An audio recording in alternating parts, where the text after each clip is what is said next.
Good evening, everyone. Gary Gabagool here with my boy Sal for the number 23 Red Podcast. Hey guys, what's up?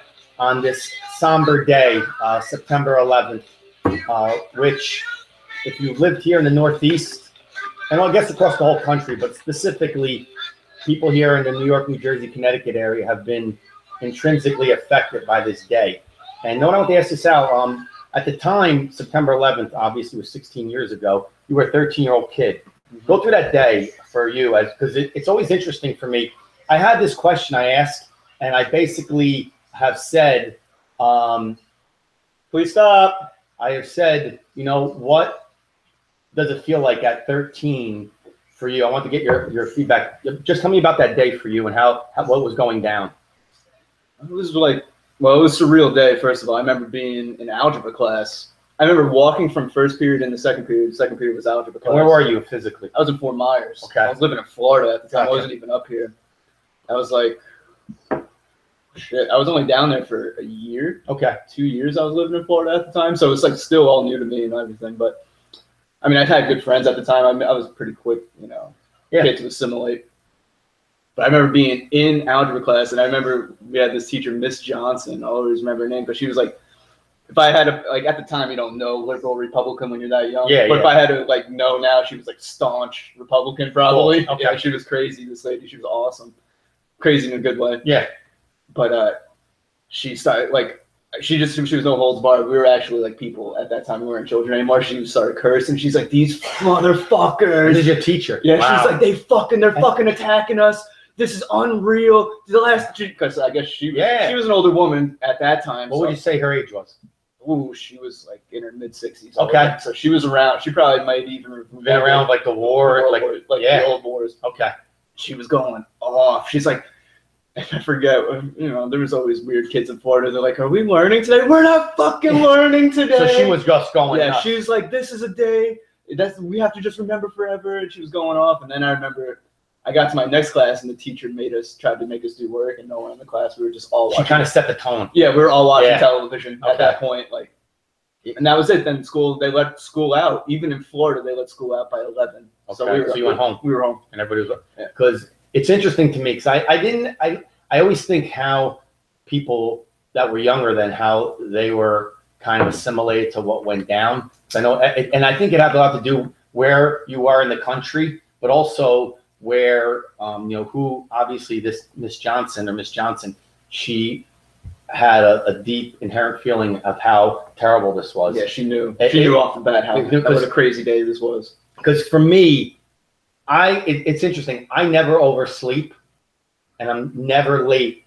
to a surgery for what I do for a living. And for some strange reason, that day I overslept, and I don't know why. Because I didn't do anything the night before. I didn't oversleep like hours, but I overslept like 20 minutes, which I never do. I don't even use an alarm clock, but I did. And there was traffic going through the Lincoln Tunnel, and I had surgery at New York NYU downtown, which is right there.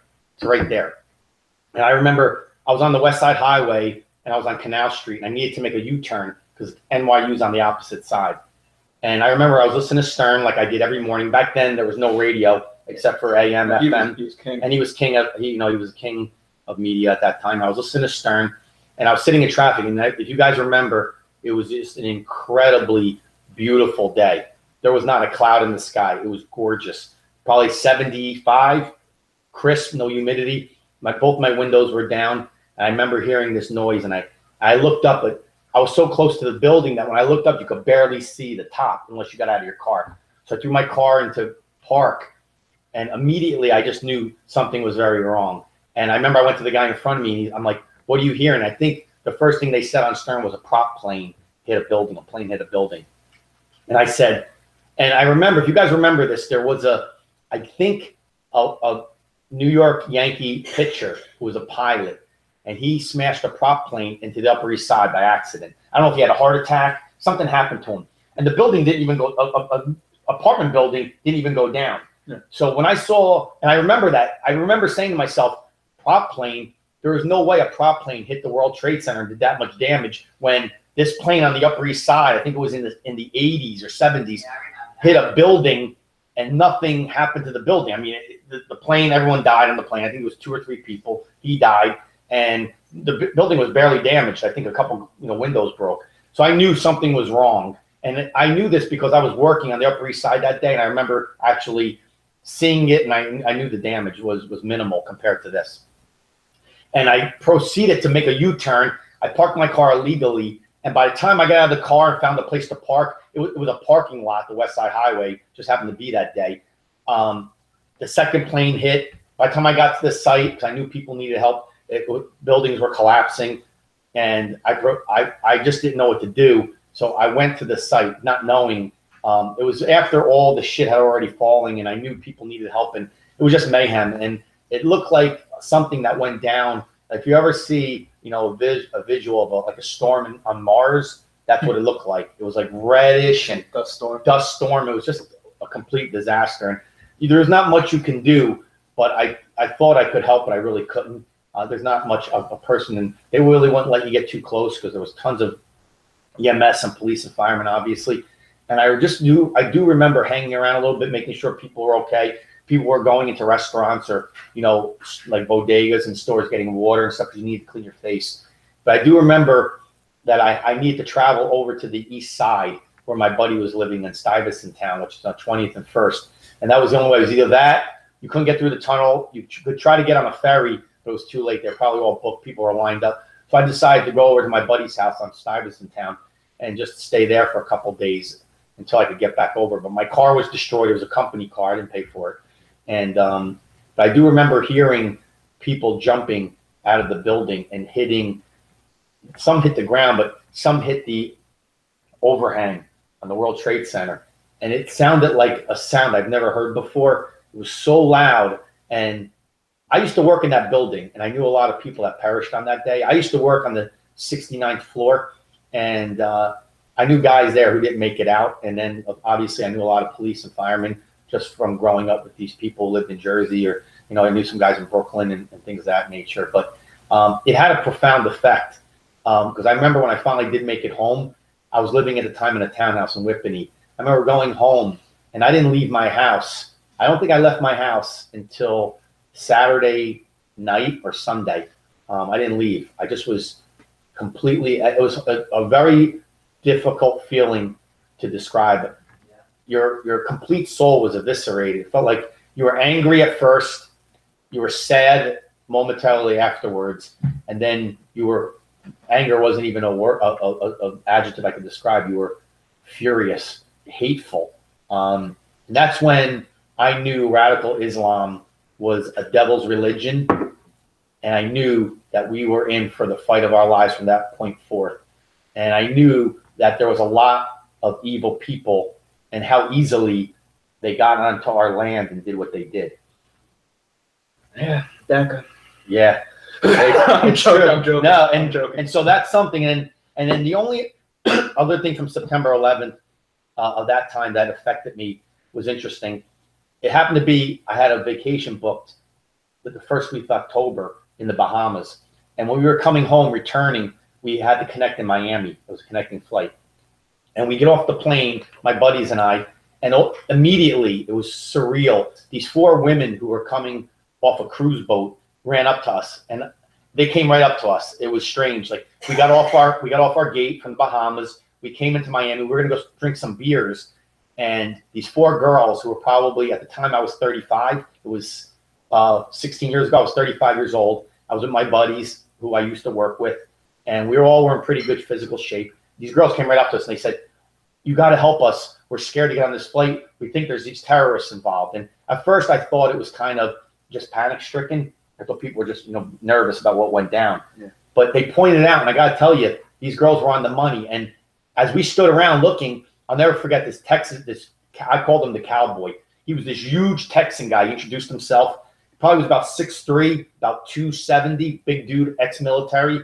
He came up and said, "These girls aren't bullshitting. I think they're on the money." And I did notice that these men were switching. 2 of them were sitting together, then 1 was sitting alone. They had computers. They also had purple passports, which obviously aren't American. And so I proceeded to go to the gate and say, "Did you guys check these people out? And where are they from?" They said they were from Yemen. and that they had, you know, that their passports cleared. They didn't have any kind of hold or anything on them. Yeah. And I said, but neither did the 9/11 attackers. And she said, yeah, but there's nothing we can do. So other people started to come up because word got around that people were looking at these guys and they became very suspicious. Long story short is we decided that, and I kind of came up with the game plan that we're going to play like you do tag football or touch football. When one of them gets up, two of us are going to follow them. So wherever that one person we were assigned to goes, you go. And I remember I told no one could sleep on the plane. I said, listen, from Miami to Newark, it's only about 3 hours anyway, 3.5 hours. We could stay up. And everybody was alert. Everybody. And so what happened was this one dude did get up and walk towards the cockpit, not the bathroom. I proceeded with my buddy to get up, my buddy Jimmy. We got up and we followed him. We flanked him. And I remember I took my belt off. I wrapped it around my hand. I remember that if he made one move, I was just going to crack him and take him down.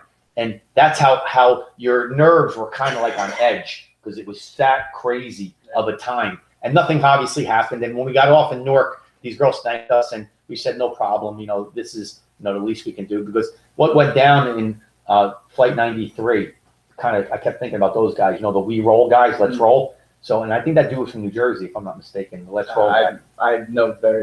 I just stopped following because I was so young. It didn't matter to me. But that's kind of like what now. So this day always has a really profound effect on me. And then from that point forth, an American flag or a national anthem always was important to me. But, you know, when you see one flying after 9/11, and then, you know, when you go to the Twin Towers and you see the flags that were kind of hanging above the crash sites and all the wreckage and dead bodies and stuff, it's something that affected me. Yeah, it's wild. It's so wild that, you know, you look at that spot and you just know what happened as you drive by any bridge. You just look at it and you know what was there and what's there now, and it just looks so different. Exactly. It's definitely, and I know a lot of people, even on Facebook, a lot of people I talked to over the years had a lot of family that died, a lot of friends that passed away and perished on that day. So, you know, our hearts go out to the people who lost loved ones, friends, family, that type of thing, and how negatively this affected. And I think that day was more than just people dying, friends dying. I think our whole country changed that day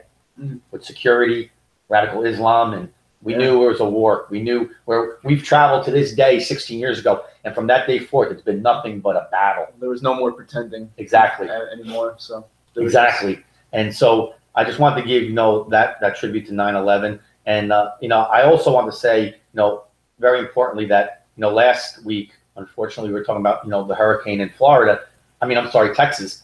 This week, I just want to say we have a lot of people we know in Florida, a lot of people. So it looks like, other than maybe the Keys, that the eye of the storm did not hit as severely as they said. It, you know, start off as a Category 5. It looked like it went no more than a 2 to 3. So I know it's just still bad, but thank God our friends that watch us and our friends on Facebook in our personal lives seem to all be okay in Florida. Yeah, so everyone texted us and everyone said they're okay. So hopefully Jose won't be allowed in the country and he'll stay out, and we won't have to talk about hurricanes any longer. Jose's a robot, man. Exactly. Hopefully. And it's interesting because one of my tats I have is an eye of a hurricane, because of basically it's indicative of my life and Hurricane Sandy here in New Jersey. So hopefully that'll be it on hurricanes for the rest of the year. Everyone will be safe and we can go on. What else? What do you got? Benghazi. Yeah, I'm going to go into that too. But what do you got now? You got anything else? Whatever you want to go into. We can talk about Benghazi real quick because it was interesting. Benghazi it's the 5-year anniversary of Benghazi today, and that kind of gets lost in the mix with the media. And for me, go figure. For me, I paid really close attention to this story from day one because I knew it was a lie. And if you remember back in the day, Susan Rice, Hillary Clinton, the Obama administration said it was a video that caused this uproar.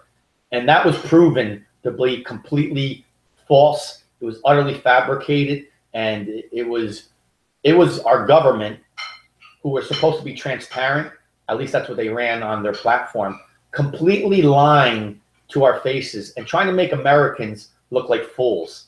That's what they did.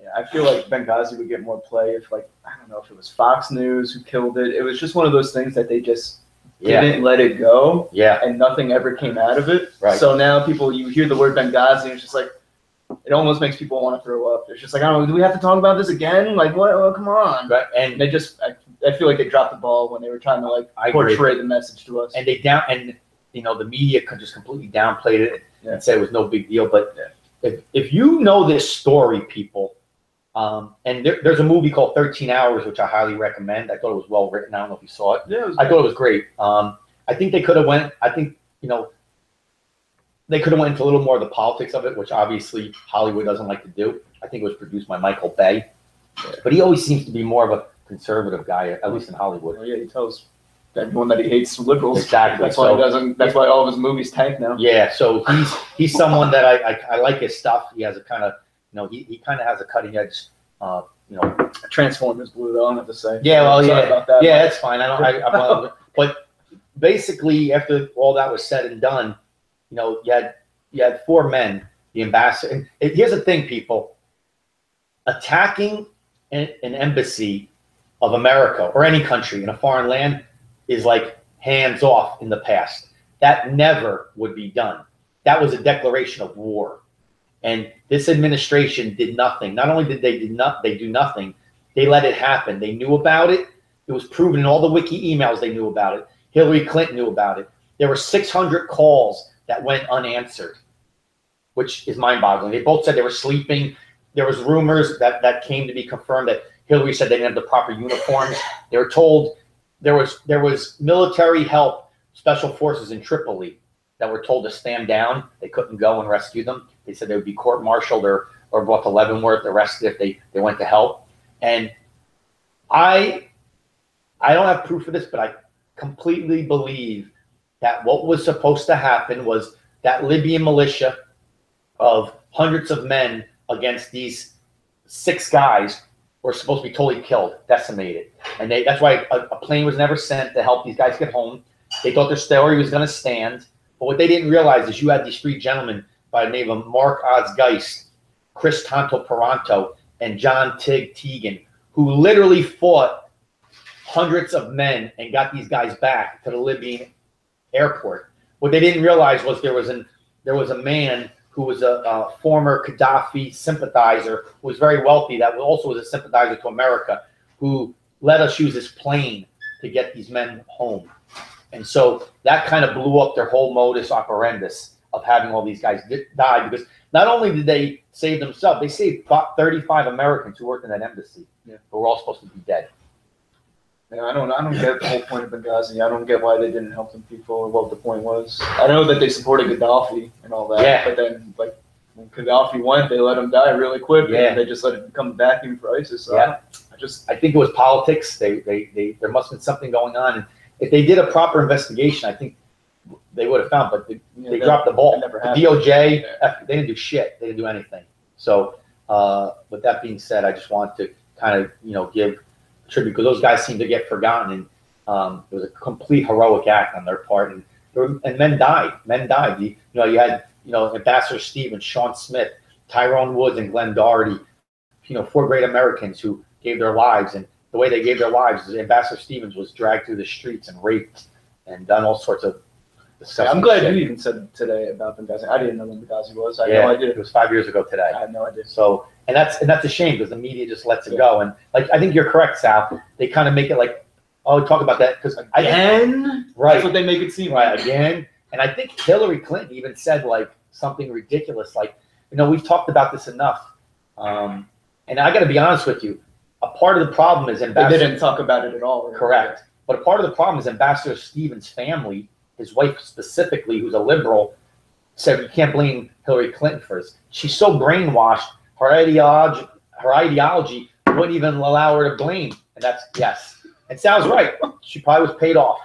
You're correct. The Clinton Foundation to the rescue. Yeah. Money. How much you need? Right. We got millions in the bank. Exactly. That's probably what happened. You're right. So, all right, let's get to current shit. Yeah, let's switch gears. All right, we wanted to see if anybody followed the Watchman Schultz and Juan Brother IT whole computer debacle that happened on Friday? Yeah, now you got to listen to this, people, because Sal's going to talk about this. This is something that's been going on for months. And if you notice, the media has been completely silent on this, which is mind-boggling of what's going down. This makes the claims of Russia Trump look like a friggin' piss stain in the ocean. It's one of the. I think the media is they're seeing if this tactic works right now. If we don't cover it, it's not true. Or go away. That's what they're proving right now, and it's not going to work.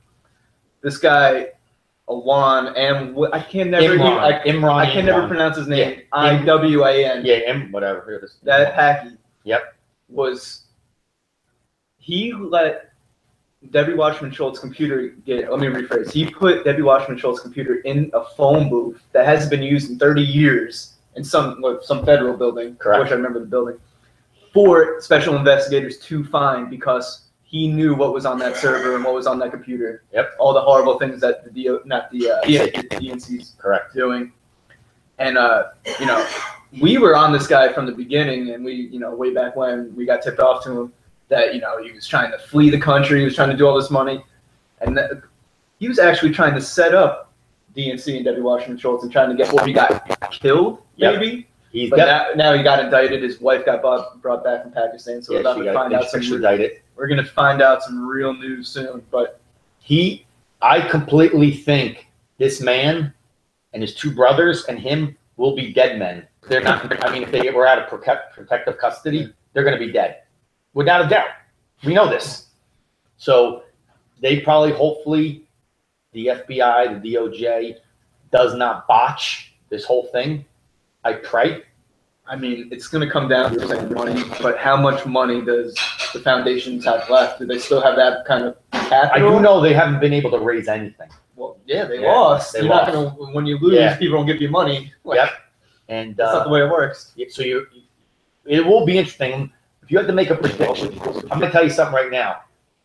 I'm not trying to toot our horn, and we're going to get into another prediction that we were correct on the Red Podcast last week. But Sal's predictions are on the money every time. What would you say will happen in this? All right. I mean, I'm going to do a best case scenario, worst case scenario. Best case scenario, this dude stays protected, is given some kind of amnesty. They're telling him that you can keep that money that he sent out. I'm for it. You can be free. He just has to give up everything and everybody, and testify. I'm going to go with that. Best case scenario. Worst case scenario, it's all paid off and the whole case is it's deaded. I pray not. It's just deaded. It's just like how we're saying it's not even covered in the media. That's what they want, it not to be covered at all because it just goes away. Right. Best case. Right. And this is a perfect segue into the next story. And Sal and I have been saying forever, from the #1 podcast,